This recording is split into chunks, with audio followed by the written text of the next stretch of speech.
Welcome to the Deep Dive. Today, we're going behind the scenes of The Diary of a CEO. It's a podcast that has like over 1 billion streams. What's the big deal? Well, it's like you're getting a VIP pass to the minds of some pretty fascinating people. They've climbed to the top of their fields. But it's not your typical business success stories. Yeah, you're right. It goes way beyond that. What's really interesting is the range they cover. We're talking like neuroscientists and even former spies, even experts on power dynamics, Like Robert Greene, he wrote The 48 Laws of Power.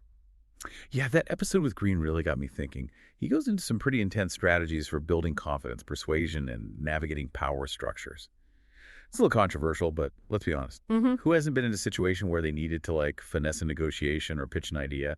Green's insights could actually be helpful there. It's true. His work can be a bit Machiavellian, but understanding those dynamics is important in a lot of professional settings. Speaking of navigating complex situations, there's also a fascinating episode with a former CIA spy. Oh yeah, that one is full of intrigue. He breaks down how to read people like a secret agent, how to spot deception, and even how to subtly influence situations. Imagine being able to decode those subtle cues in like a meeting or negotiation. It's about developing a deeper understanding of human behavior. It's valuable no matter what field you're in. But this podcast isn't all about strategy and power plays. There's a lot of focus on personal growth and well-being, too.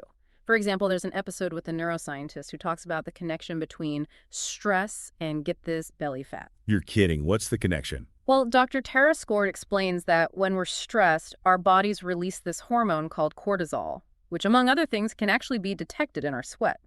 She highlights a study that showed a correlation between consistently high cortisol levels and, increased abdominal fat.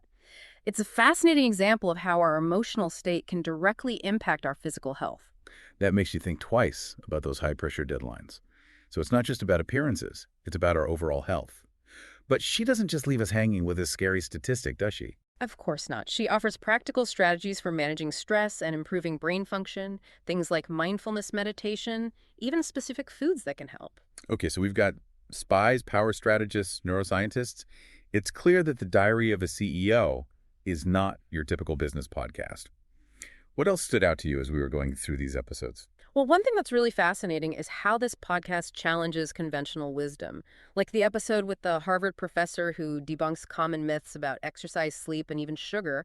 It's all about questioning those long-held beliefs and looking for evidence-based information. Yeah, he totally flips the script on some of the things we've been told for years. Exactly. For example, he challenges the rigid 8 hours of sleep rule and points out that it really depends on the individual. Some people might thrive on less sleep while others might need more. It's about understanding your own body and what works best for you. And that ties into something you might find helpful from another episode, the one with the former Google X officer who speaks out about the potential dangers of AI. This is a crucial conversation to be having, especially considering how rapidly AI technology is advancing. He's not saying we need to be afraid of AI, but rather that we need to approach its development with a critical eye, thinking carefully about ethical guidelines and safeguards. It definitely makes you think about the implications, both positive and potentially negative. Okay, so we've got a taste of some of the big ideas from The Diary of a CEO, but we've only just scratched the surface. Welcome back to our deep dive into The Diary of a CEO. We've just started to explore some of the thought-provoking guests and themes, and there's so much more to uncover. I'm with you. One thing that really resonated with me is how much this podcast emphasizes personal growth and mental well-being. It's not just about crushing in the business world. It's about taking care of yourself, both mentally and physically. Absolutely. It's about recognizing that true success is holistic. It's not just your professional achievements, but also your emotional well-being and sense of fulfillment. Remember what Dr. Tara Swart said about stress? She highlighted the importance of things like mindfulness and meditation for managing stress and improving brain function. It's almost like she's saying you can't pour from an empty cup, If you're not taking care of yourself, it's going to show up in every aspect of your life. Yeah. From your work to your relationships. Exactly. And what's interesting is that even Robert Greene, who's often associated with this strategic, almost ruthless approach to power, acknowledges the importance of emotional intelligence. He argues that understanding your own emotions and motivations is key to navigating social dynamics effectively. That's a good point. It's not just about manipulating others. It's about knowing yourself and how you react in different situations. Right. And this theme of challenging conventional wisdom, it pops up again and again. Think about that Harvard professor debunking those health myths. He really encourages listeners to question assumptions, do their own research, and not just blindly accept what they've always been told. It's like he's giving us permission to be skeptical, which is so important in today's world. We're bombarded with information from all sides. Speaking of challenging assumptions, the episode with Mo Gaudat, the former Google X officer, really got me thinking. His take on the potential dangers of AI was pretty eye-opening. Yes, it's a conversation we need to be having. He's not saying technology is bad, but we need to be mindful of the ethical implications as AI becomes more and more powerful. He actually draws a parallel between AI and the story of King Midas, whose touch turned everything to gold. At first it seemed like a blessing, but it quickly turned into a curse. That's a great analogy. It reminds me of that old saying, be careful what you wish for. We might be creating solutions that ultimately create a whole new set of problems. Precisely. He argues that we need to be thinking about the potential consequences of our technological advancements right now, not after the fact. It's like we're at a crossroads where we get to decide how this technology shapes the future. And that's a huge responsibility. It is. And that brings us to another important thread running through the diary of a CEO, the importance of action. It's not enough to just listen to these episodes and be intellectually stimulated. It's about applying what you learn and making changes in your own life. You're so right. It's easy to get caught up in the ideas and forget to actually do something with them. What I love about the Diary of a CEO is that it's not just a podcast. It's a community.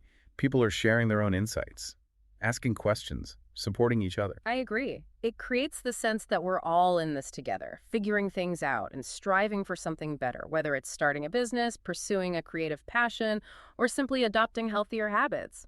We can learn from each other's journeys. And that's what's so empowering about it. It's not just about individual success.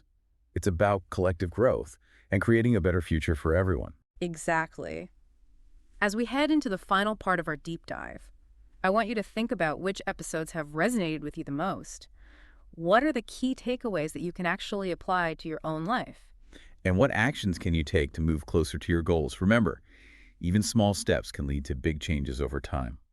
Welcome back to the final part of our deep dive into the Diary of a CEO.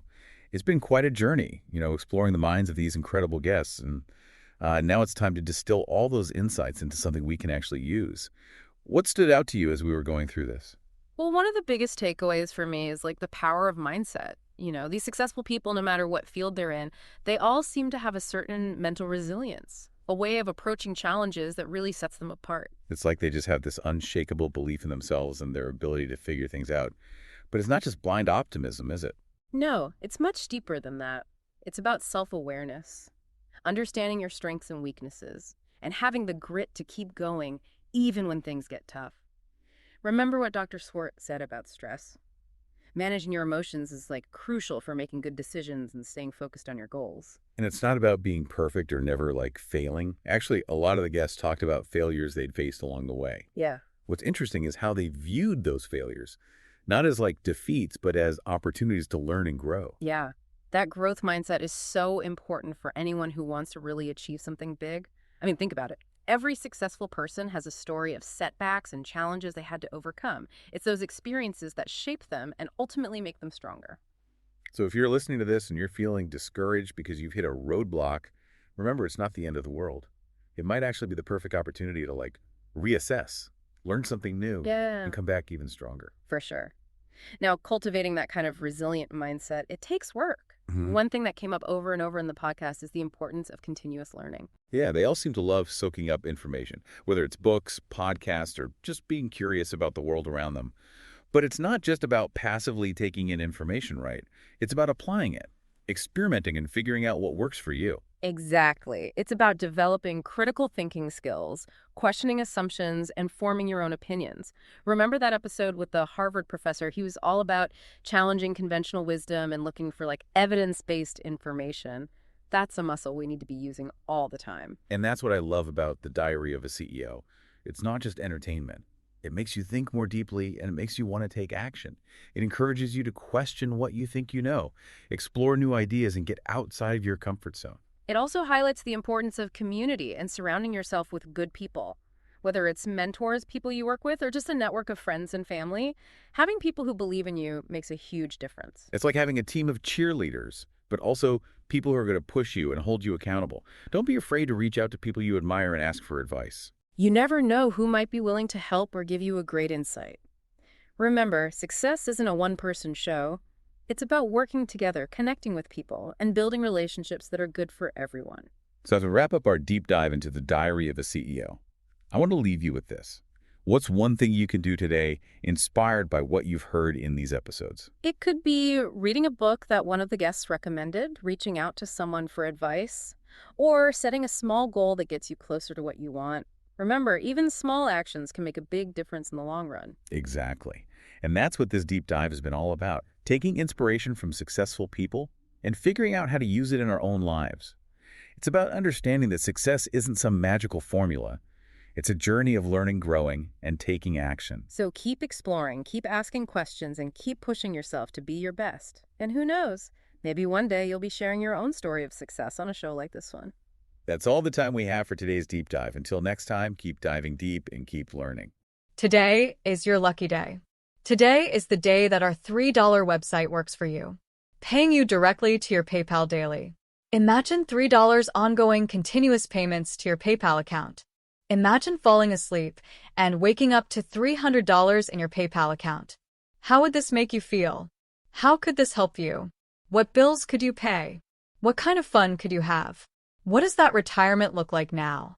All for a one-time payment of $3. This website is DFY done for you, fully built and completely hosted, and never stops collecting payments for you. You have spent $3 on coffee on a regular, but that coffee won't help you create multiple streams of income. Click the link below.